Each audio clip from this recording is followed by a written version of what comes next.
와카타케 치사코의 인생의 오후에도 축제는 벌어진다를 읽으며 오늘 함께 걸어보시지요.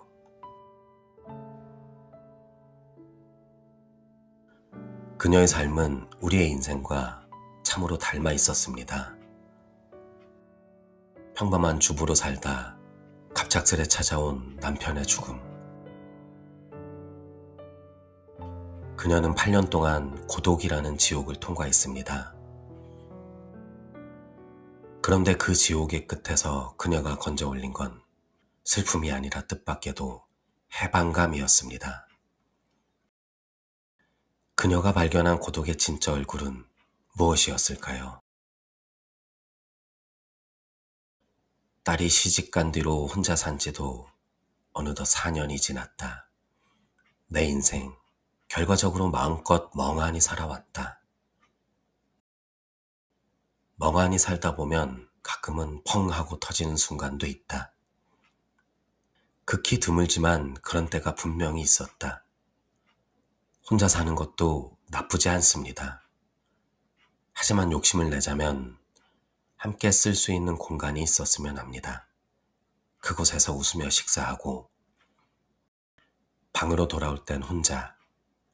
사실은 그런 상황이 이상적이라고 생각합니다. 함께 웃으며 식사하지만 돌아올 땐 철저히 혼자가 되는 삶. 어쩌면 우리 모두가 꿈꾸는 이 우아한 고독에는 한 가지 전제 조건이 있습니다. 바로 언제 찾아올지 모르는 하강 기류를 견디는 힘이지요. 60이 넘은 그녀가 인생의 낭떠러지 끝에서 도대체 어떤 기회를 발견했길래 죽을 때까지 멈추지 않겠다고 선언한 걸까요?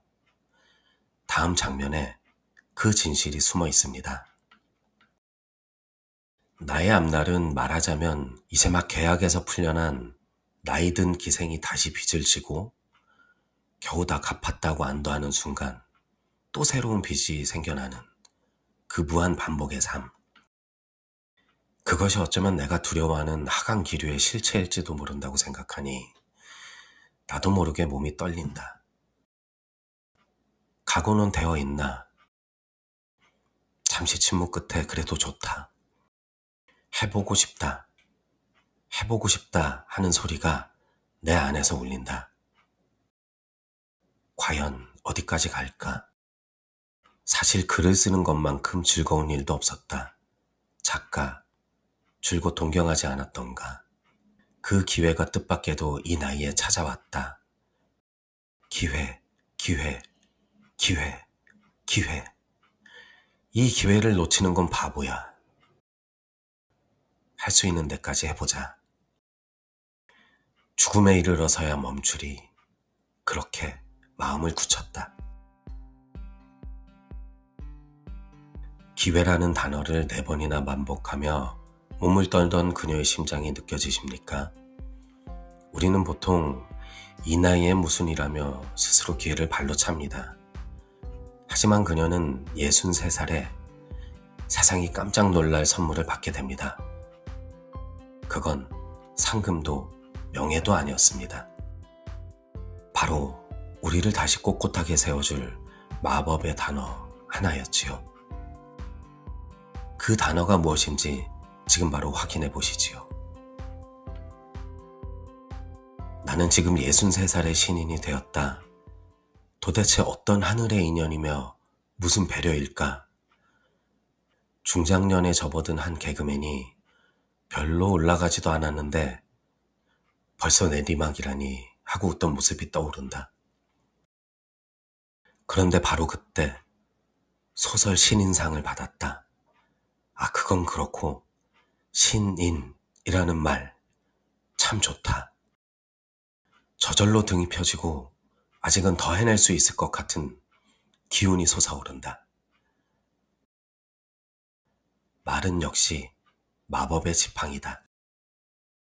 신인이라는 말이 이토록 가슴 뛰는 단어였던가요? 자, 이제 가장 중요한 질문이 남았습니다. 그럼 우리는 이 긴 노후를 그저 운에 맡기고 흘러가듯 살아야 할까요? 치사코 작가는 단호하게 말합니다. 절대로 그럴 수 없다고요. 인생 100세 시대를 살아갈 우리에게 던지는 가장 날카로운 충고, 특별 낭독을 절대 놓치지 마십시오. 이제 작가가 우리에게 건네는 인생의 정수를 들려드리려 합니다. 한 글자 한 글자가 당신의 가슴에 내려앉아 축제의 불꽃이 되길 바랍니다.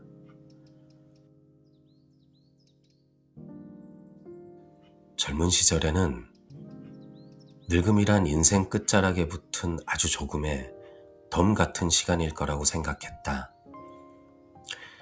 그래서 나와 가장 가까운 여성인 엄마의 인생을 더듬어 본 적이 있다. 언제 결혼했고, 언제 아이가 태어났고, 언제 아이가 성인이 됐고, 결혼은, 부모 뒷바라지는, 손자의 탄생은.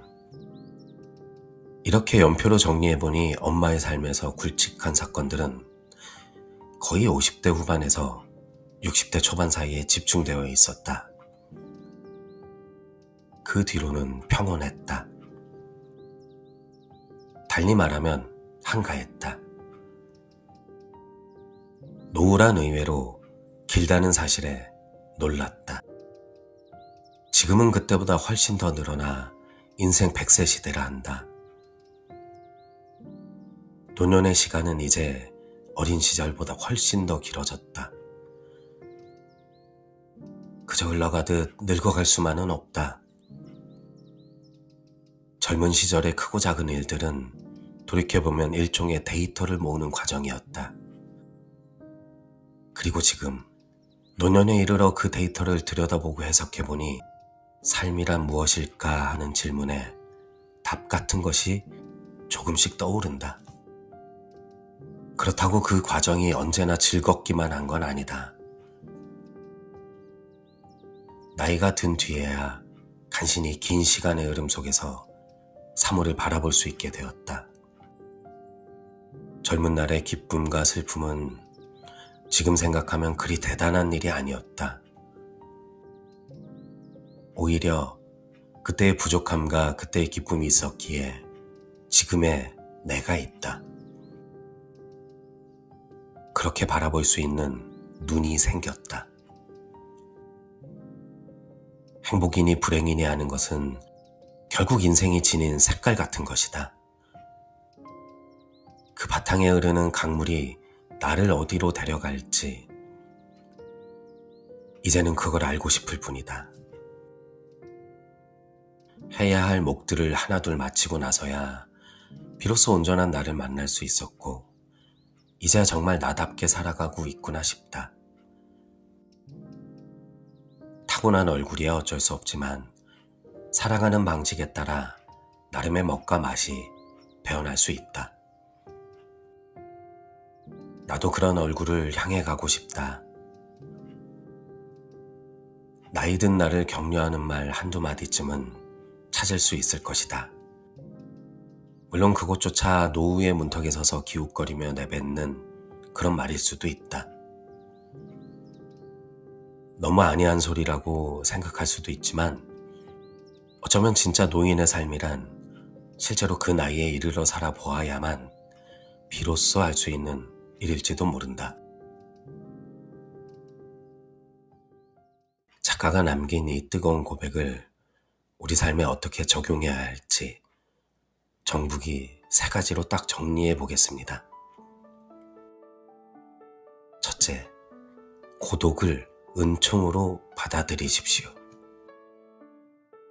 누군가 곁에 없어서 외로운 것이 아니라 비로소 타인의 눈치를 보지 않고 나 자신과 마주할 자기 결정권을 얻었다고 생각하십시오. 혼자만의 시간을 견디는 것이 아니라 즐기는 법을 배우는 것이 축제의 시작입니다. 둘째, 과거의 아픔을 데이터로 재해석하십시오. 우리가 겪은 젊은 날의 고통, 상실, 슬픔은 버려지는 것이 아닙니다. 이제야 비로소 그 일들이 왜 일어났는지 해석할 수 있는 눈이 생겼습니다. 당신의 주름은 그 데이터를 해독할 지혜의 훈장입니다. 셋째, 스스로를 신인이라 부르는 기계를 가지십시오. 사라져가는 뒷방 늙은이가 아니라 인생 이막이란 무대에 갓 데뷔한 신인 배우가 되십시오. 신인에게는 실패도 경험이고 모든 것이 배움입니다.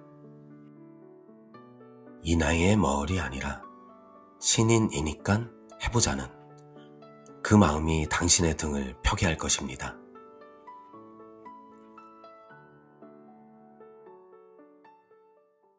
마지막으로 신인상을 수상했던 그녀의 소감을 들어보시겠습니다.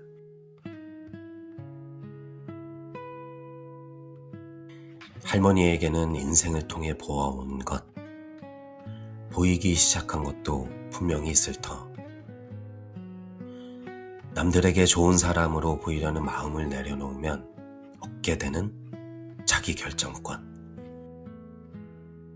그리고 고독. 그것조차 은총으로 느낄 수 있지 않을까요? 좋은 일만 있는 건 아닌 인생. 저항할 수 없는 상황이라면 스스로 그것을 선택한 듯이 정면으로 맞서는 기계. 예비 할머니인 제가 지향하는 것은 청춘 소설의 반대편에 있는 노년 소설. 적극적인 노년을 쓰고 싶습니다. 소멸해 가는 것의 아름다움을 쓰고 싶습니다. 그렇게 혼자 살아가는 저의 노년을 담담히 받아들이고 싶습니다. 인생의 오후는 끝이 아니라 모든 몫을 다한 뒤에야 비로소 온전한 나를 만나는 가장 찬란한 시간입니다.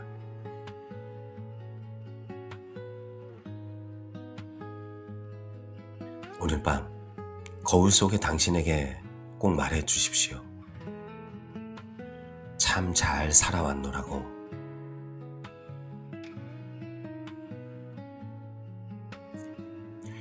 당신과 함께 걷는 이야기 정북이었습니다.